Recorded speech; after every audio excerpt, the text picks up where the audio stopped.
Hello students, हम लोग continue करेंगे हमारा क्वेश्चन पेपर सॉल्यूशन समर 2022 का बेसिक मैथमेटिक्स। पेपर कोड है 22103। क्वेश्चन नंबर वन का ए और बी पार्ट हमने सॉल्व कर लिया था। सी पार्ट सॉल्व करेंगे। Without using calculator find the value of sine 105 degree. ये ट्रिग्नोमेट्री का क्वेश्चन है, तो देखो ये बहुत ही ईजी क्वेश्चन है। कैसे सॉल्व करना है? Sign 105 degree. देखो साइन 105 को हम क्या लिख सकते हैं? साइन 105 को आप लिख सकते हो 60 + 45। ठीक है, 60 डिग्री + 45 डिग्री। अब हमारे पास एक फॉर्मूला है। कौन सा फॉर्मूला है? यहाँ पे लिख देती हूँ। साइन ए + बी का फॉर्मूला है। तो साइन ए + बी का क्या फॉर्मूला होता है? Sign A cos B plus cos A sine B, ये होता है फॉर्मूला। देखो ये फॉर्मूला यहाँ पे अप्लाई कर दो। ए की जगह पे क्या है? 60 है। बी की जगह पे कौन है? 45 है। तो सेम फॉर्मूला यहाँ पे अप्लाई करेंगे तो क्या आएगा? Sine 60 degree into cos 45 degree plus cos 60 degree into sine 45 degree. तो देखिए यहाँ से क्या आ जाएगा? साइन 60 होता है √3/2, कॉस 45 होता है 1/√2 प्लस कॉस 60 होगा 1/2 एंड साइन 45 होगा 1/√2। देखो यहाँ पे आप लोगों को एक चीज़ बताना चाहूँगी कि आप कैलकुलेटर से वैल्यू नहीं डालना है। अगर आप कैलकुलेटर से साइन 60 डिग्री की वैल्यू देखोगे तो वो आपका डेसिमल में आएगा, तो वैसा नहीं डालना है। ये विदाउट यूजिंग कैलकुलेटर का क्वेश्चन है, तो आपको ऐसे ही फ्रैक्शन में ही वैल्यूज़ डालेंगे तो ही आपको मार्क्स मिलेंगे। अगर आपने डायरेक्ट कैलकुलेटर से वैल्यू डाल के आंसर निकाला तो उसके मार्क्स नहीं मिलेंगे। ओके, तो यहाँ से देखो क्या आएगा? √3 मल्टीप्लाई बाय, न्यूमरेटर से न्यूमरेटर मल्टीप्लाई होगा, डिनोमिनेटर से डिनोमिनेटर। तो √3 × 1 इज़ √3 अपॉन 2√2, 1 × 1 इज़ 1 अपॉन 2√2। देखो दोनों का डिनोमिनेटर सेम है, तो सेम डिनोमिनेटर है तो कॉमन हो गया 2√2। एलसीएम में वही आएगा, तो ये हो गया √3 + 1। तो ये आ गया फाइनल आंसर। साइन 105 डिग्री का आंसर क्या आता है? √3 + 1 अपॉन 2√2। ये हो गया हमारा फाइनल आंसर। देखो ये बहुत ही इजी क्वेश्चन है। तो इसके बाद हम देखते हैं हमारा डी पार्ट, क्वेश्चन नंबर 1 का D part. Find area of rhombus where diagonals are of length 6 centimetre and 9 centimetre. देखो हमें ना रोम्बस का डायगनल्स गिवन है ना। तो गिवन हम लिखेंगे D1, 2 डायगनल होते हैं तो D1 भी द फर्स्ट डायगनल, ये है 6 सेंटीमीटर, एंड D2 अगर सेकेंड डायगनल है तो इसकी वैल्यू दी है 9 सेंटीमीटर। तो ये रोम्बस का एरिया का क्या, एरिया ऑफ रोम्बस का फॉर्मूला क्या होता है? Area of rhombus is equal to 1/2 multiplied by D1 multiplied by D2। तो यहाँ से देखो क्या आएगा? 1/2, D1 की वैल्यू है 6 सेंटीमीटर, D2 की वैल्यू है 9 सेंटीमीटर। ये हो जाएगा 2 1 ज़ा 2, 2 3 ज़ा 6, 9 3 ज़ा 27 स्क्वायर सेंटीमीटर। क्योंकि एरिया है तो इसलिए इसका आंसर क्या आएगा? स्क्वायर सेंटीमीटर में। तो एरिया ऑफ रोम्बस कितना हो गया? 27। ये देखिए बहुत ही इजी क्वेश्चन था और इसके आपको 2 मार्क्स काफ़ी इजीली मिल जाते हैं। तो ये हो गया हमारा क्वेश्चन नंबर डी कंप्लीट। अब हम सॉल्व करते हैं ई। देखो क्वेश्चन नंबर ई है, find surface area of cuboid whose dimensions are 8 centimetre, 11 centimetre and 15 centimetre. तो इस तरीके से दिया है। डायमेंशंस मतलब क्यूबॉइड में क्या होता है? लेंथ होती है, ब्रेड्थ होती है और उसकी हाइट होती है। ऐसा ही होता है ना। देखो क्यूबॉइड किस शेप का होता है? क्यूबॉइड इस तरीके का होता है। तो इसमें लेंथ, ब्रेड्थ और हाइट होती है ना। तो ये गिवन है। तो सरफेस एरिया ऑफ क्यूबॉइड, तो ये हम लोग लिख लेंगे given L is equal to 8 centimetre, breadth B is equal to 11 centimetre and height H is equal to 15 centimetre. देखो जनरली डायमेंशंस है ना ऐसी दी रहती, L multiply by B multiply by H। ये एक स्टैंडर्ड पैटर्न होता है। तो अगर ऐसे लिखा है तो आपको लगेगा कि हमें कैसे पता चला कि ये L है या ये ब्रेड्थ है या हाइट है। तो एक स्टैंडर्ड फॉर्म होता है ना डायमेंशंस को लिखने का।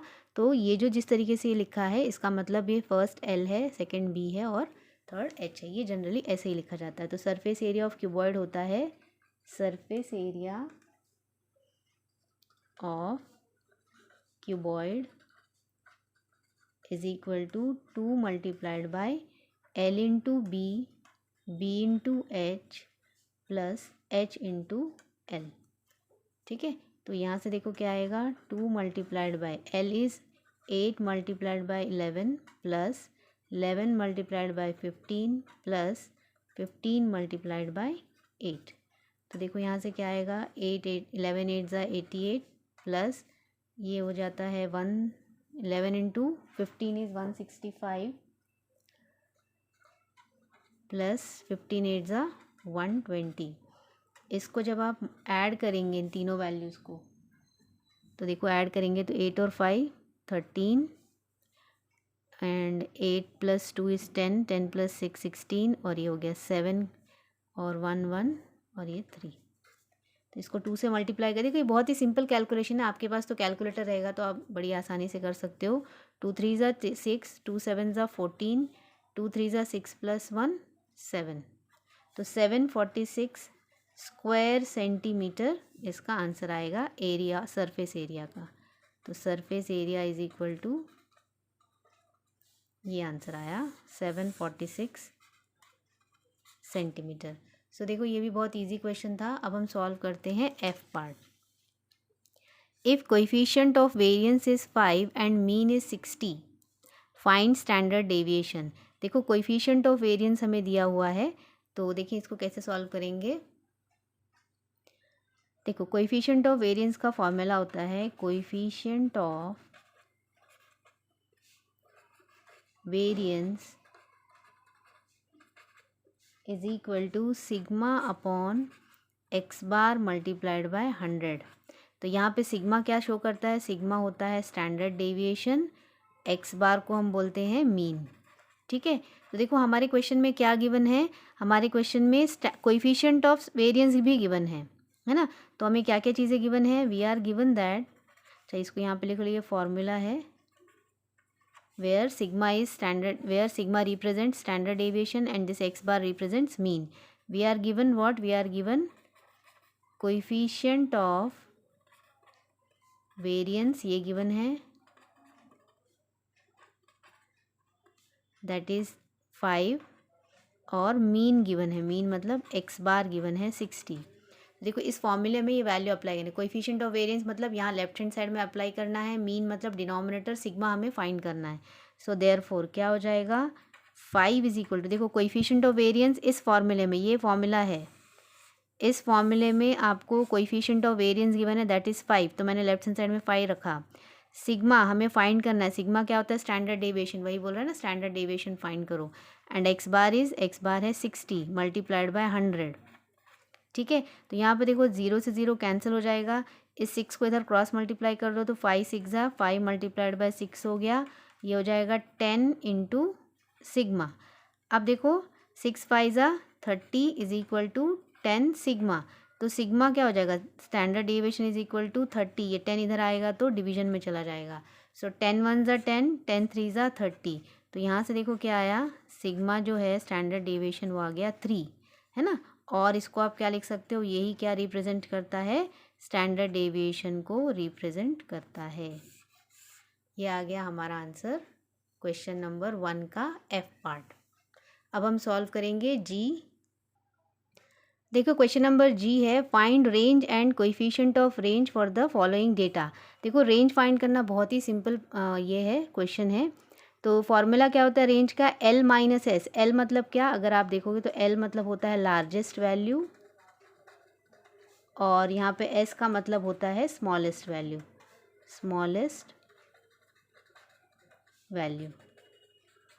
तो देखो ये जो हमारा क्वेश्चन है इसमें लार्जेस्ट वैल्यू आपको फाइंड करनी है। देखो इसमें सबसे बड़ी वैल्यू क्या है, ये है 40 52 47 52, आई थिंक सबसे बड़ी 52 है, तो 52 होगी लार्जेस्ट वैल्यू। देखो स्मॉलेस्ट वैल्यू क्या है इसमें, स्मॉलेस्ट है 28, तो 52 माइनस 28, देखो इससे इजी क्वेश्चन कुछ हो नहीं सकता। 12 minus 8 is 4, 4 minus 2 is 2। Okay, तो रेंज कितना आ गया, रेंज आ गया हमारा 24। ओके, इसके बाद है कोएफिशिएंट ऑफ रेंज, ये भी बहुत इजी है।